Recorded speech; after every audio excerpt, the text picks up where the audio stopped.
Amount of trauma, betrayal, moral injury, and manipulation this kid endures would break most people completely, and in a lot of ways it does break him. We watch Jesse fracture over 5 seasons, watch the goofy drug dealer from season 1 turn into someone who can barely speak, can barely function, who's so damaged he's essentially catatonic by the end. But here's what makes Jesse's psychology so compelling. He never loses his empathy, never fully becomes the cold, detached criminal the world keeps trying to make him. His conscience stays intact even when that conscience is what's destroying him. Let's dive in. The family wound, where it starts. Before Walter White, before meth, before any of it, there's Jesse's family, and understanding his psychology requires understanding that original wound. Jesse's parents are cold, perfectionistic, conditional with their love. They have a golden child, Jesse's younger brother Jake, and they have Jesse, the disappointment, the screw-up, the one who never measured up. In attachment theory terms, Jesse developed fearful avoidant attachment. That's when you desperately want connection and validation, but you don't trust it. You expect rejection. You believe deep down that you're not worthy of genuine love, and you can see this pattern throughout Jesse's entire life. He craves approval from his parents, from his teachers, from Jane's father, from Walter. But he also sabotages relationships because part of him believes he doesn't deserve good things. When his parents kick him out, when they write him off completely, it's confirmation of what he already believed about himself. I'm not good enough. I'm the family failure. There's something fundamentally wrong with me. That core wound. I'm not enough. I don't matter. I'm a disappointment. That becomes the lens through which Jesse sees everything. Every mistake confirms it. Every time someone abandons him or betrays him, it's more evidence. And in developmental psychology terms, Jesse never really got to form a stable identity. Psychologist Erik Erikson talks about how adolescence is when you're supposed to figure out who you are through exploration and experimentation. But Jesse's adolescence was defined by rejection and conditional love. So instead of developing identity achievement, a clear chosen sense of self, he gets identity diffusion. His sense of who he is unstable, reactive, built around other people's perceptions. He's not Jesse Pinkman with his own goals and values. He's whoever he needs to be to get approval. The problem is he keeps seeking approval from people who either can't give it or actively exploit his need for it. Drugs as escape. The failed coping mechanism. Let's talk about Jesse's relationship with drugs, because it's not just addiction, it's a psychological coping mechanism that stops working but becomes the only tool he has.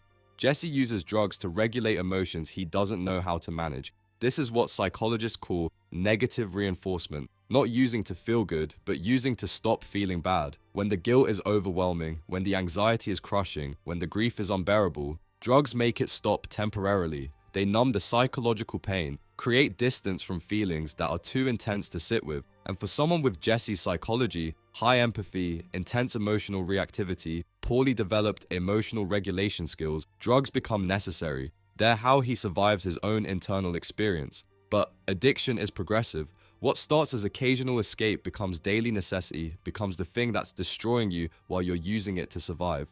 And Jesse shows all the signs of major substance use disorder. His life increasingly revolves around using. He continues despite devastating consequences. He experiences withdrawal. He tries to quit and can't maintain it. But underneath the addiction is untreated depression. Jesse ticks every box for major depressive disorder across the series. Persistent hopelessness, loss of pleasure in activities he used to enjoy, crushing self-loathing, psychomotor slowing during his worst periods, suicidal ideation. I'm the bad guy. That line encapsulates his depressive cognition. He's internalized this belief that he's fundamentally flawed, that he poisons everything he touches, that bad things happen because of him. Psychologist Aaron Beck talks about the cognitive triad in depression: negative views of self, negative views of the world, negative views of the future. Jesse's got all three in abundance. He sees himself as worthless, sees the world as a place where good people get hurt, sees his future as inevitable suffering or death. That's not just depression, that's a complete collapse of hope. Walter White, the toxic father figure. Now, we need to talk about Walter, because the relationship between Jesse and Walt is the psychological core of Breaking Bad, and it's one of the most damaging relationships in television. Walt is not Jesse's partner, he's not his friend.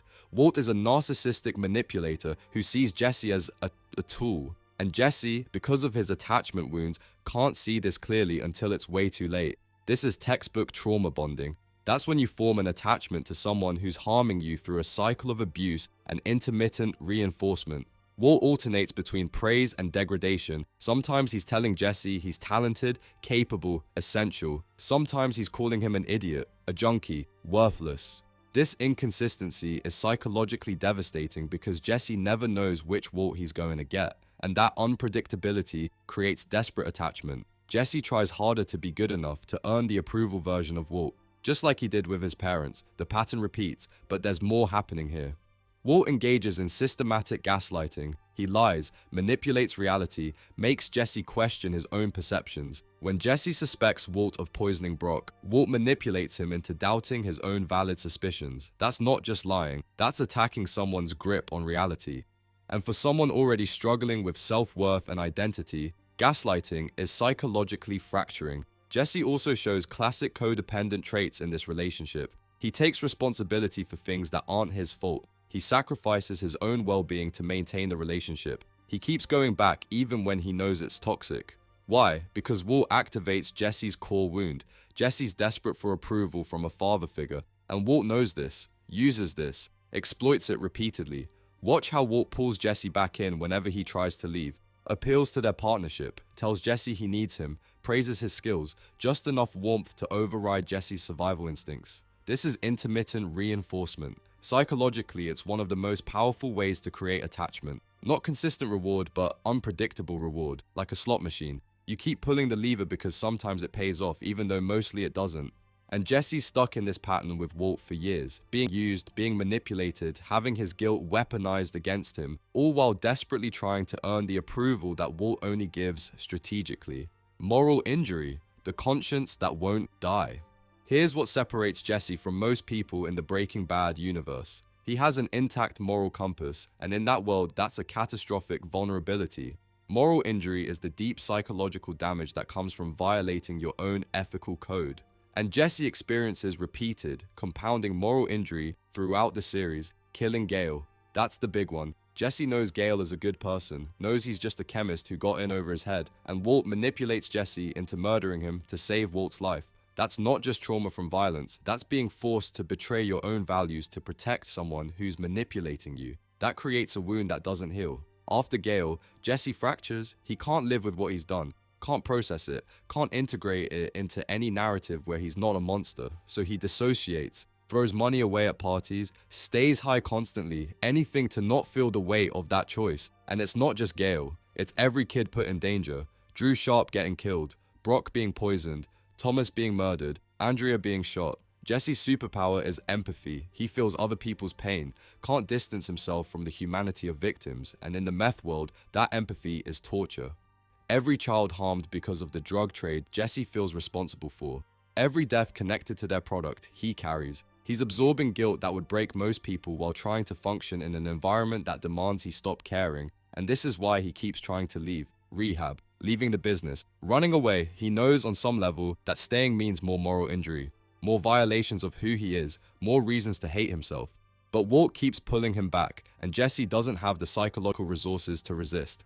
The attachment need overrides the survival instinct. Complex PTSD, trauma layered on trauma. By the later seasons, Jesse's showing clear symptoms of complex PTSD, not from one traumatic event, but from sustained exposure to violence, betrayal, and helplessness. The symptoms are all there. Intrusive memories. He can't stop thinking about the people who've died. Hypervigilance. He's constantly on edge, scanning for threat. Emotional numbing. He goes through periods where he's barely responsive. Dissociation becomes his default state.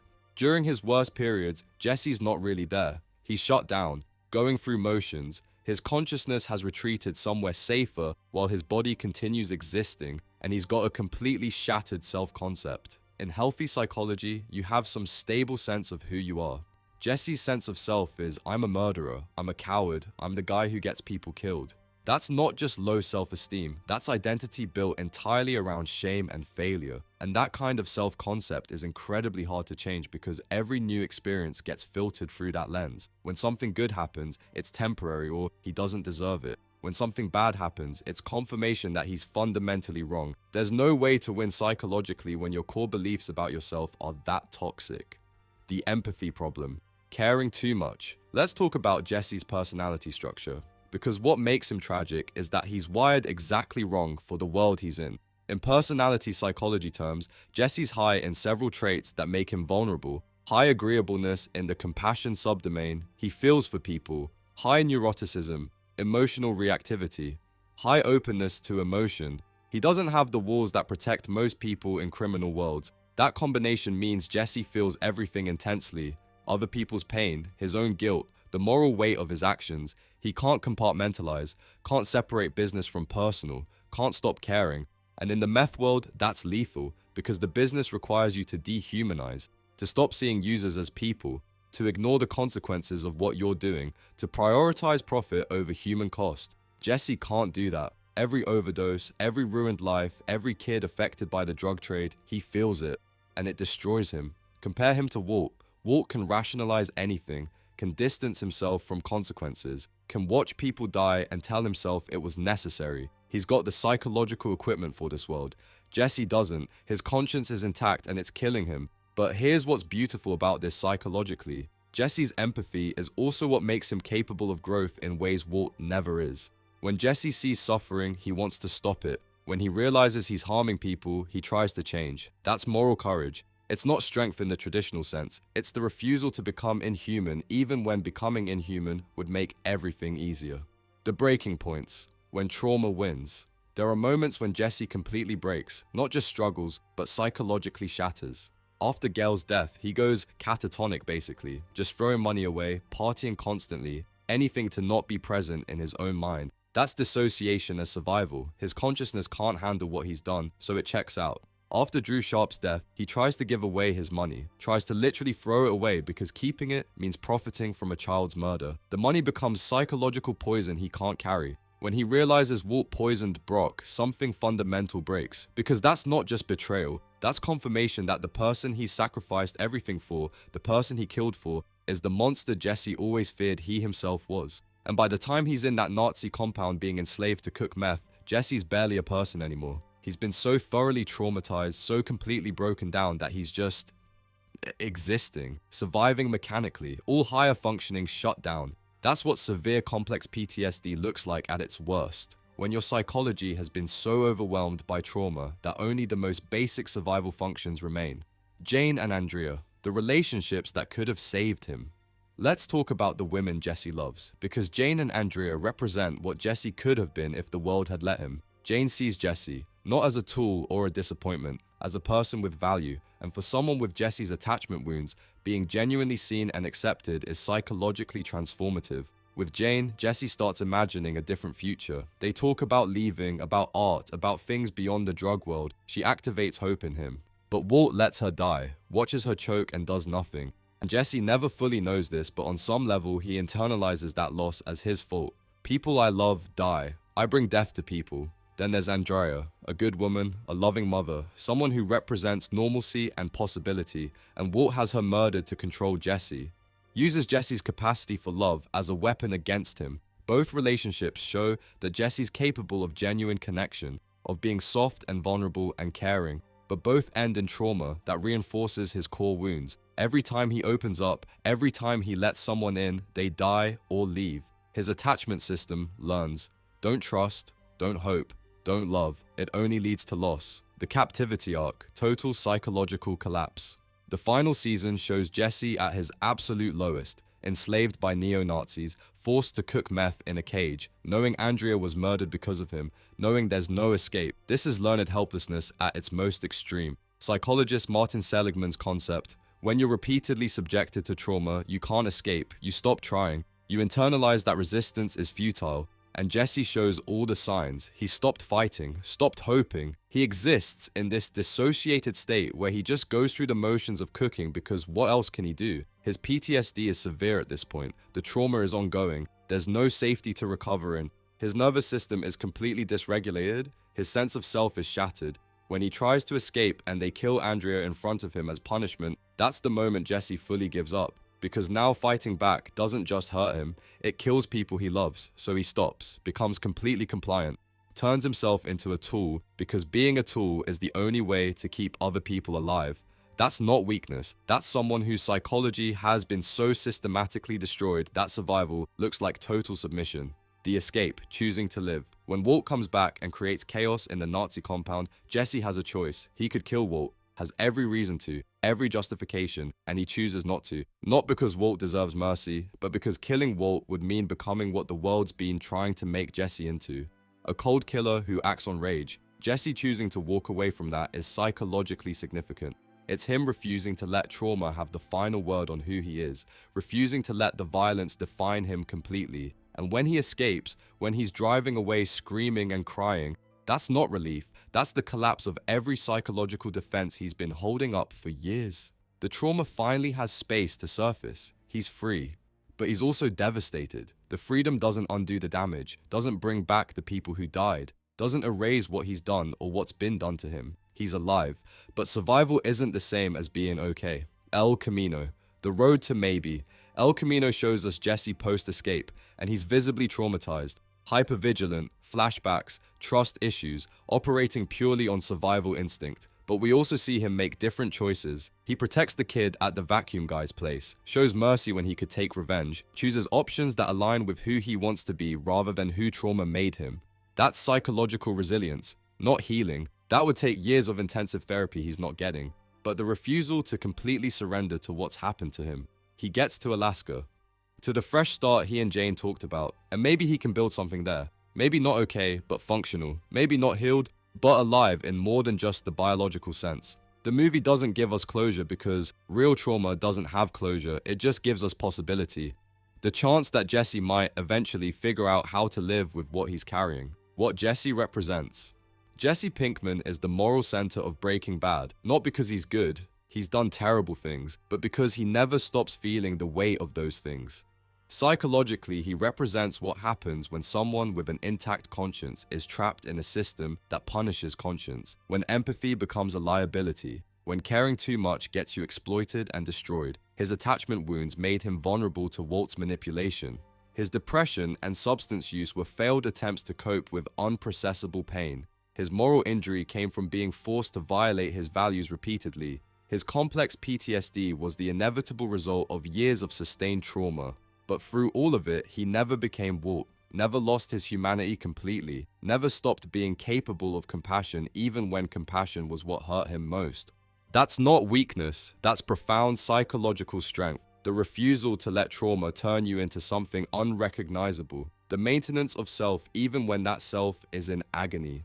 Jesse's story is about the cost of staying human, about what it takes from you to refuse to become a monster even when the world keeps giving you reasons and opportunities to do exactly that. He paid for that refusal with years of suffering, with trauma that will shadow him for life, with relationships destroyed and people dead, and a psychology fractured in ways that may never fully heal. But he's still Jesse. Damaged, yes. Barely functioning, yes. But not broken beyond repair. Not transformed into something empty and cold. He drove away from that compound still capable of feeling, still capable of choice, still capable of becoming something other than what he's been. And in Breaking Bad's universe of people who broke bad and never looked back, that makes Jesse Pinkman something rare, someone who survived hell without becoming the devil. His recovery will be long, painful, incomplete, but possible. And possibility, for someone who's been through what Jesse has, is everything. The psychological portrait Breaking Bad paints through Jesse as unflinching. They don't soften his addiction, don't romanticize his trauma, don't give him easy redemption. Instead, they show us someone struggling with attachment wounds and depression and substance use who gets systematically exploited by people who should protect him, who endures moral injury that compounds until he can barely function, who maintains his capacity for empathy even when that empathy destroys him. Jesse Pinkman is what psychological realism looks like in fiction. Messy, contradictory, damaged but not destroyed, broken but capable of healing. And maybe that's why his story resonates so deeply, because real psychological damage doesn't have neat resolutions. Real trauma doesn't get solved in an hour. Real recovery is slow and incomplete and ongoing. Jesse drives toward Alaska carrying wounds that will never fully close. But he's driving towards something instead of running from everything. And for someone who spent years convinced he poisoned everything he touched, that's growth. Not redemption, not healing. Just the hard, unglamorous work of trying to build a life from the wreckage of the one that was destroyed. That's as real as it gets.